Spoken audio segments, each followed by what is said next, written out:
সুপ্রিয় দর্শক, এই মুহূর্তে যে যেখান থেকে এই অনুষ্ঠানটি দেখছেন আপনাদের সবাইকে সাদর আমন্ত্রণ জানাচ্ছি পবিত্র মাহে রমজান উপলক্ষে মিশরের ইসলামিক স্থাপত্য ও ঐতিহাসিক স্থানসমূহের উপর নির্মিত ডিবিসি এর বিশেষ ইসলামিক আয়োজন স্যাভলন হ্যান্ডওয়াশ নিবেদিত আরবের পথে প্রান্তরে, powered by Shinex floor cleaner. আসসালামু আলাইকুম রহমতুল্লাহ বারাকাতুহু। প্রিয় দর্শক, এই মুহূর্তে যে যেখান থেকে বসে দেখছেন, আমি শরাফত করিম আপনাদের সবাইকে সাদর আমন্ত্রণ জানাচ্ছি।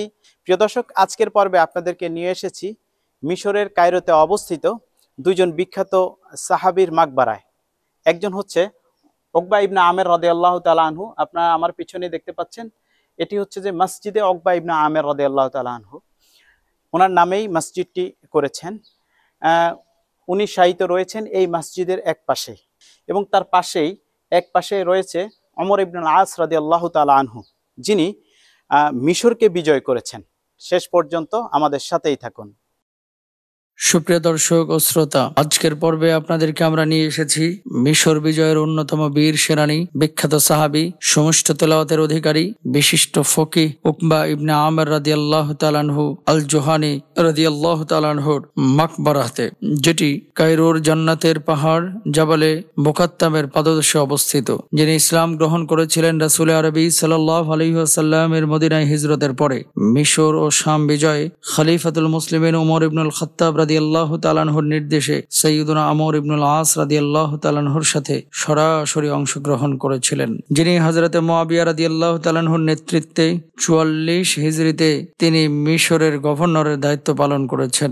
তার সময় নানান অবকাঠামোগত উন্নয়ন সাধিত হয়েছে। গিজা দুঃখিতে অনেকগুলো মানাজিল বা ইমারত নির্মাণ করেছিলেন, যা মিত উকবা নামে পরিচিত। উকবা ইবনে আমর রাদিয়াল্লাহু তাআলা আনহু প্রিয় রাসূল আরবি সাল্লাল্লাহু আলাইহি ওয়াসাল্লামের থেকে ১০০টি হাদিস বর্ণনা করেছেন। এই বীর সেনানী উম্মুল মুমিনিন হযরত আয়েশা সিদ্দিকা রাদিয়াল্লাহু তাআলা আনহার ওফাতের দিনেই মিশরে ৫৮ হিজরিতে ওফাত গ্রহণ করেন।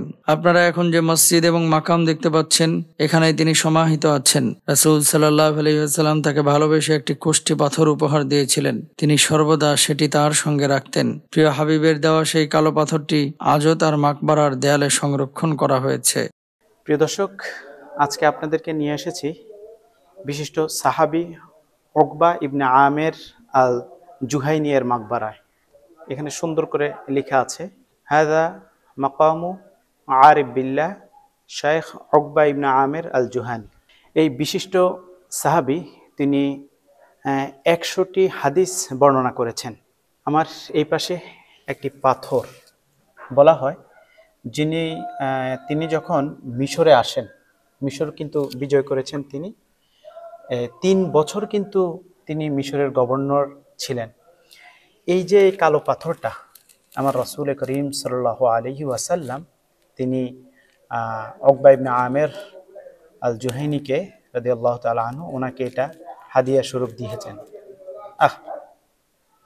যে পাথরে আমার রাসূল সাল্লাল্লাহু আলাইহি ওয়াসাল্লামের হাত পড়েছে, কতই না ধন্য।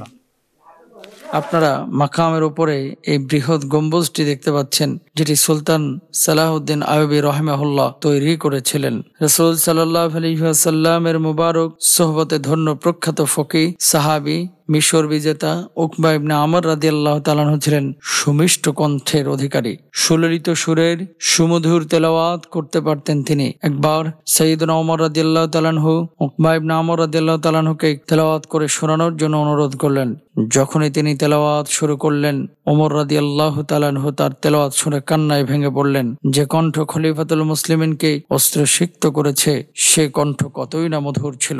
সুপ্রিয় দর্শক, পবিত্র কুরআনুল কারীম বিশুদ্ধ করে তেলাওয়াত করা, এটা রাসূল আকরাম সাল্লাল্লাহু আলাইহি ওয়াসাল্লাম যেমনই ভাবে হাদিসের মধ্যে বলেছেন, তদ্রূপ ভাবে আল্লাহ সুবহানাহু ওয়া তাআলা পবিত্র কুরআনুল কারীমের মধ্যে বলেছেন। রব্বুল আলামিন বলছেন, ওয়ারাত্তিলিল কুরআনা তারতিলা, তারতিলের সাথে তোমরা কোরআন তেলাওয়াত করো। বিশুদ্ধভাবে কোরআন তেলাওয়াত করা প্রত্যেকটি মুসলমান নরনারীর উপরে ফরজ। আল্লাহ সুবহানাহু ওয়া তাআলা এর জ্ঞান অর্জন করাও ফরজ করে দিয়েছেন। আমাদের বাংলাদেশে এবং আমাদের এই অঞ্চলের মানুষ, সাধারণ মানুষ যারা কলেজ বিশ্ববিদ্যালয়ে পড়াশোনা করে, অনেকেরই পড়া অশুদ্ধ এবং অনেকেরই আছে শুদ্ধ।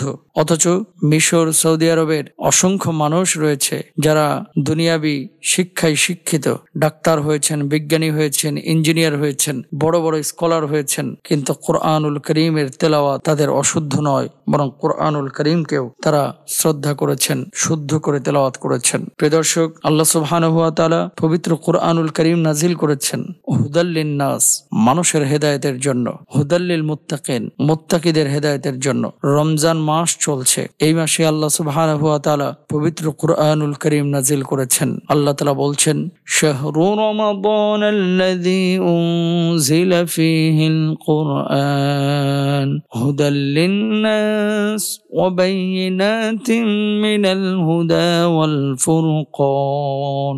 রমজান মাস এমন একটি মাস যে মাসে আল্লাহ সুবহানাহু ওয়া তাআলা পবিত্র কোরআনুল করিম নাজিল করেছেন। রমজান মাসে রোজা যেমন আমরা রাখবো, কোরআনুল করিমের আমরা তেলাওয়াত করব, কোরআনের টাচে আমরা থাকবো। কোরআনুল করিমের টাচে একজন মানুষ যখন আসে, স্পর্শে যখন আসে, একটি গাছের খণ্ড, একটা কাঠের টুকরা যেমন কোরআনের স্পর্শে এসে রেহালে রূপান্তরিত হয়ে সম্মানিত হয়, তদ্রূপ ভাবে একটি কাভারও, কাপড়ের টুকরা সম্মানিত হয়। একজন মানুষ যদি কোরআনের টাচে আসে, সেও সম্মানিত হয়। প্রিয় দর্শক, আপনারা দেখছেন ভ্রমণ বিষয়ক বিশেষ ইসলামিক আয়োজন, presented by Savlon hand wash, powered by Shinex floor cleaner. দর্শক, সময় হয়েছে বিরতিতে যাওয়ার, নিশ্চিত ছোট্ট একটি বিরতি, ফিরে একটু পরেই আমাদের সাথেই থাকুন। প্রিয় দর্শক, বিরতির পর আবারও সবাইকে স্বাগত জানাচ্ছি। আপনারা দেখছেন ভ্রমণ বিষয়ক বিশেষ ইসলামিক আয়োজন, presented by Savlon hand wash, powered by Shinex floor cleaner. দর্শক, চলুন আমরা অনুষ্ঠানের বাকি অংশটুকু দেখে আসি। প্রিয় দর্শক, আপনাদেরকে নিয়ে এসেছি এমন একজনের মাকবারায় যিনি মিশর বিজয় করেছেন। দেখুন, এখানে লেখা আছে সাইয়্যিদিনা ওমর ইবনুল আস রাদিয়াল্লাহু তাআলা আনহু। এটি হচ্ছে যে ওমর ইবনুল আস রাদিয়াল্লাহু তাআলা আনহু এর মাকবারা। উকবা ইবনে আমের রাদিয়াল্লাহু তাআলা আনহু, বিশিষ্ট সাহাবী, তিনার মাকবারা এই মসজিদের নিচেই, উপরে কুব্বা, এক পাশেই, তার মাকবারার এক পাশেই, এক কর্নারেই ওমর ইবনুল আস রাদিয়াল্লাহু তাআলা আনহু এর মাকবারা। এখানে কিভাবে আসলো? এই জায়গায় ওনার মাকবারা সংরক্ষিত রয়েছে। কেন সংরক্ষিত রয়েছে? রোমানরা যখন মিশর শাসন করেছিলেন, তখন তারা চায় নাই যে কোনো মাকবারা থাকুক। তখন তিনার ওমর ইবনুল আস রাদিয়াল্লাহু তাআলা আনহু এর মাকবারাটা এখানেই সংরক্ষণ করে রাখা হয়েছে। আমরা এই মহান সাহাবী ওমর ইবনুল আস রাদিয়াল্লাহু তাআলা আনহু এর জন্য আল্লাহ সুবহানাহু ওয়া তাআলার কাছে খাস করে দোয়া করব, আল্লাহ সুবহানাহু ওয়া তাআলা যেন তিনাকে জান্নাতের সর্বোচ্চ মাকাম দান করুক। প্রিয় দর্শক ও শ্রোতা, আপনাদেরকে এমন একজনের মাকবারায় নিয়ে এসেছি যিনাকে আপনারা সবাই চেনেন, যিনাকে বলা হয় হানাফি মাযহাবের ব্যারিস্টার, যিনি অসংখ্য কিতাব রচনা করেছেন, যিনাকে বলা হয় ফকিহুল মিল্লাহ, ফকিহুল মিসর, মুহাদ্দিসে আরবের মুহাদ্দিস যিনাকে বলা হয়। আপনারা একটা কিতাব সম্পর্কে সবাই জানেন যারা মাদ্রাসায় পড়াশোনা করেছেন, আকিদায়ে তহাউই। যিনি এই আকিদায়ে তহাউই রচনা করেছেন এবং এরকম অসংখ্য কিতাব যিনি রচনা করেছেন, আবু জাফর আত-তহাউইর মাকবারায় আপনাদেরকে নিয়ে এসেছি। প্রিয় দর্শক, এতক্ষণ যাবত আপনারা দেখছিলেন ভ্রমণ বিষয়ক বিশেষ ইসলামিক আয়োজন, presented by Savlon hand wash, powered by Shinex floor cleaner. দর্শক, দেখতে দেখতে আমরা অনুষ্ঠানের একেবারে শেষ প্রান্তে চলে এসেছি। আজকের মতো বিদায় নিচ্ছি বিশিষ্ট সাহাবী উকবা ইবনে আমের রাদিয়াল্লাহু তাআলা আনহু এর মাকবারা থেকে। ইনশাআল্লাহ আগামীকাল আবারও একই সময় একই চ্যানেলে নতুন আরেকটি পর্ব নিয়ে আপনাদের সামনে হাজির হব। সে পর্যন্ত আল্লাহ সুবহানাহু ওয়া তাআলা আমাদের সবাইকে ভালো রাখুক, সুস্থ রাখুক।